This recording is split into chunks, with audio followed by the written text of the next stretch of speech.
The Netherlands is unlike any other country on Earth. What sets the Netherlands apart from every other country isn't its size, it's the fact that 17% of the area of the country was once in the sea. Turning the sea into land is no easy feat, but it's something that the Dutch have been doing for centuries. Not only have they expanded the territory of the Netherlands, but they've also created a system that protects the country from flooding and storms. Learn about how the Dutch managed to reclaim land from the sea on this episode of Everything Everywhere Daily.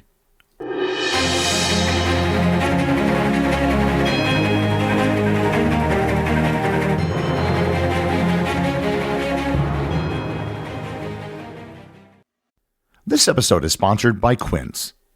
I don't think most people would consider me the most stylish guy. I don't really see the point in spending a ton of money to try to be fashionable. But with Quince, I can get high-end versatile pieces at prices that I can actually afford. All Quince items are priced 50 to 80% less than similar brands. By partnering directly with top factories, Quince cuts out the cost of the middleman and passes the savings directly onto you. And Quince only works with factories that use safe, ethical, and responsible manufacturing practices, along with premium fabrics and finishes. I recently got a set of Turkish bath towels from Quince that look great and feel great too. Indulge in affordable luxury. Go to quince.com/daily for free shipping on your order and 365-day returns.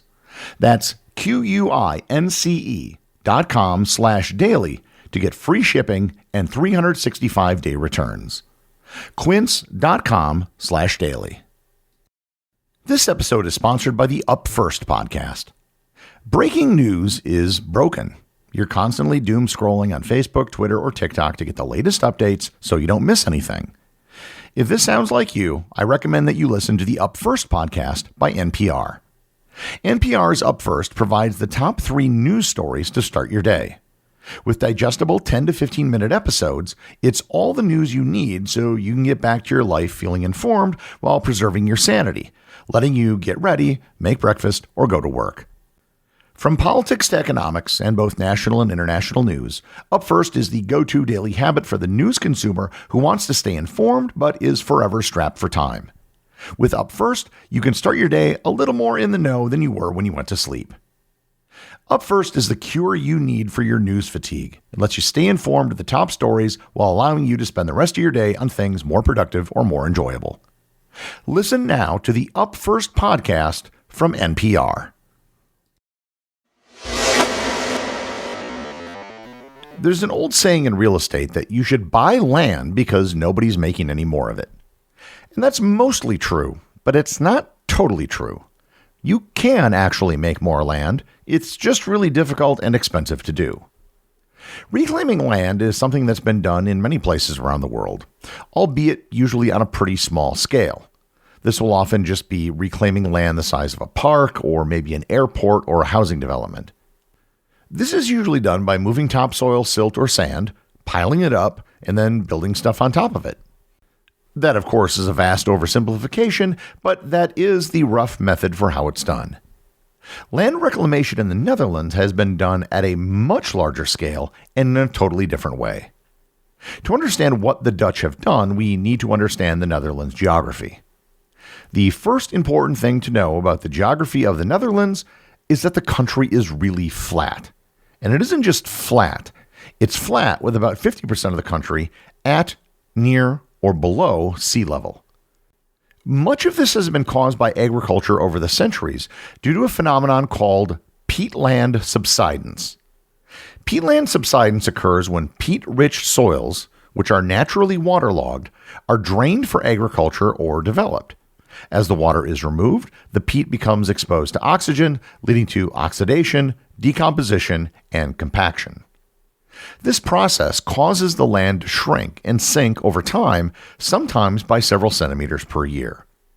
In the Netherlands, centuries of peat draining for farming and urban expansion have led to widespread land subsidence, making many areas that were once above sea level now at or below sea level.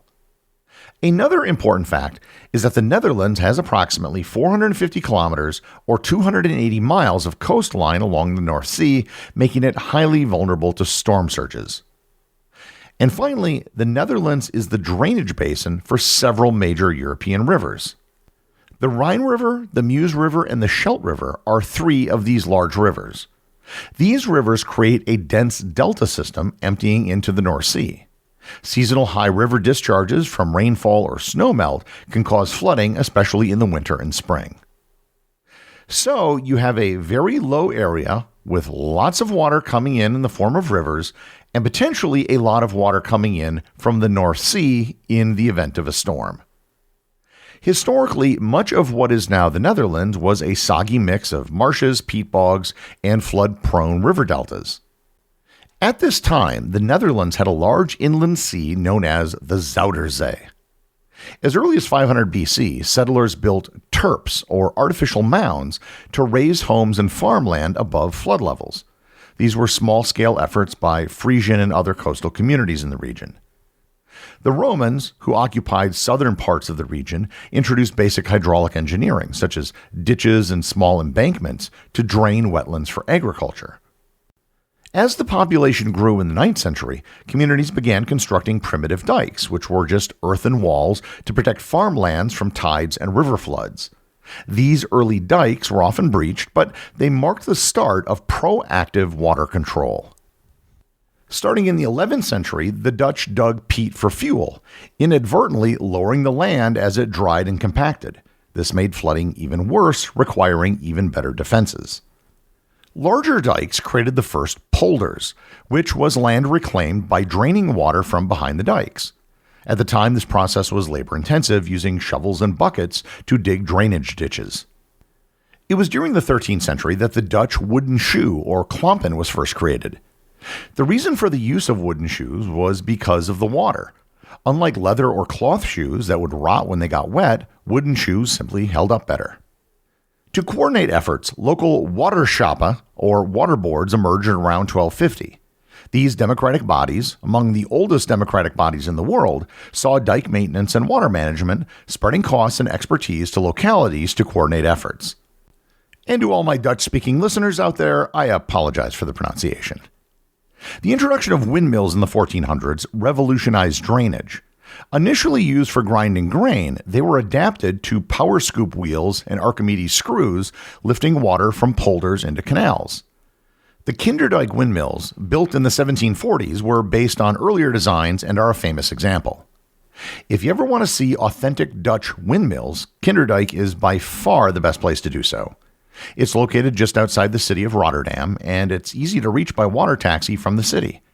It was named a UNESCO World Heritage Site in 1997. The 17th century and the Dutch Golden Age really kicked Dutch water management into high gear. The Netherlands became wealthy from trade, fueling ambitious reclamation projects.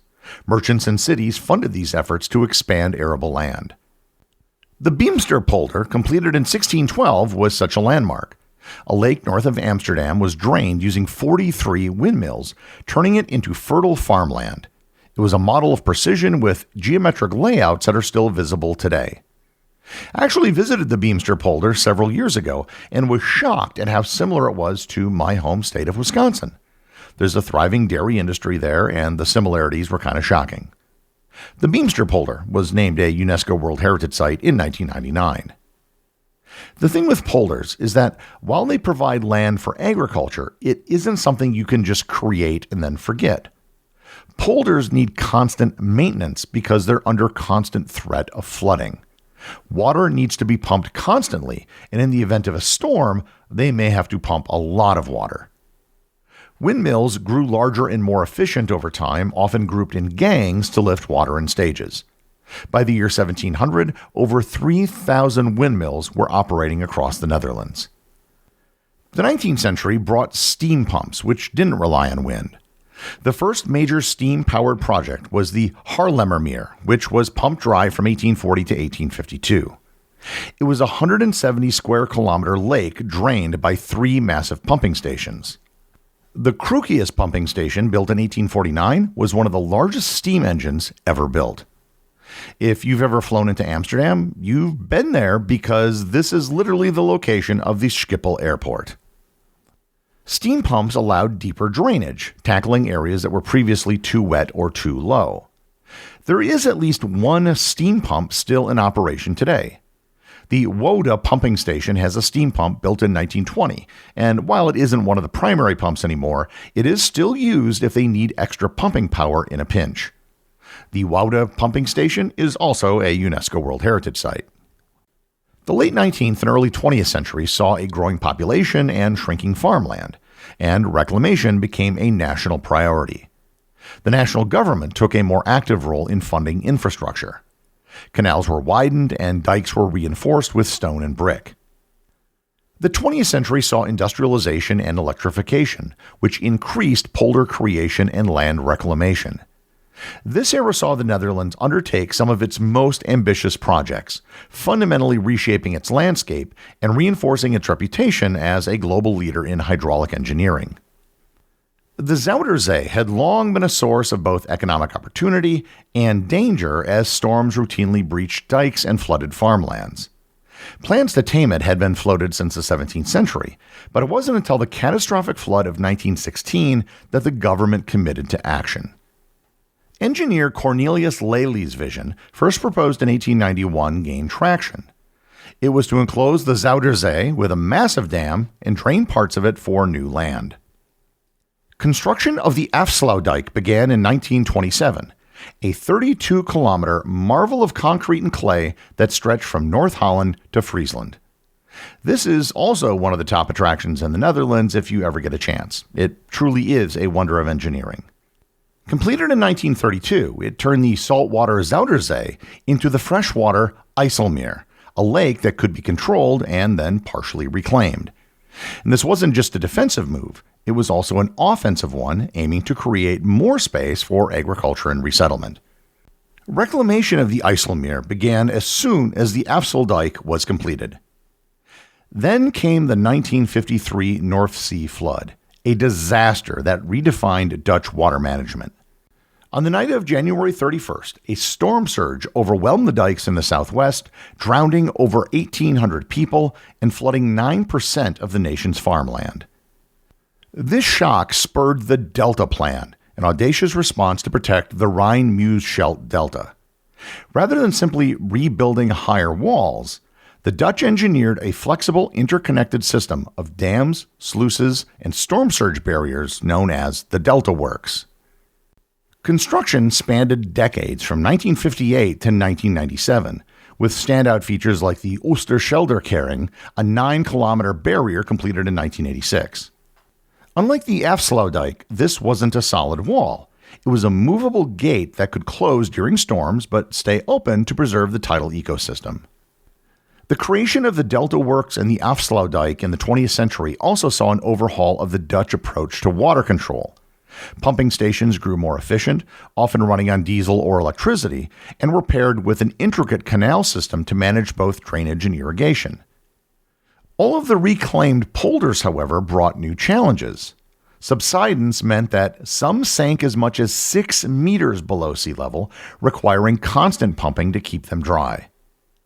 Today, the Netherlands is not only larger, but better fortified against the sea. Its water system is a blend of hard infrastructure and adaptive strategy poised to face the 21st century. However, the Dutch system of water management isn't finished. In fact, it can never really be over. The Afsluitdijk is over 90 years old now and is undergoing a major upgrade to handle higher sea levels and more extreme weather. Started in recent years, it's expected to continue into the late 2020s, and the project involves raising and strengthening the dike, adding new sluices to manage water discharge, and installing massive pumps to move water into the North Sea even when tides resist. The Netherlands as we know it today wouldn't exist if it wasn't for the Dutch system of water management. That isn't just hyperbole, that is a very literal truth. And I'm not just referring to the 17% of the country's land that was reclaimed from the sea. A 2007 study found that without the protective barriers, pumps, and dikes that are in place, 60% of the country would be underwater during high tide. And during a major storm, that percentage would be even higher. And that means if the zombie apocalypse should ever happen, the Netherlands is probably not the place you want to be. Because if the pumps ever stop working, most of the country will be gone. The executive producer of Everything Everywhere Daily is Charles Daniel. The associate producers are Austin Oken and Cameron Kiefer. Today's review comes from listener Hal High over on Apple Podcasts in the United States. They write, I have no idea. I'm a kid. I somehow finished all the episodes. Well, thanks, Hal. First of all, welcome to the Completionist Club. And you managed to do it the same way everybody else does it. You just download it and listen to one episode at a time. Remember, if you leave a review or send me a boostagram, you too can have it right on the show.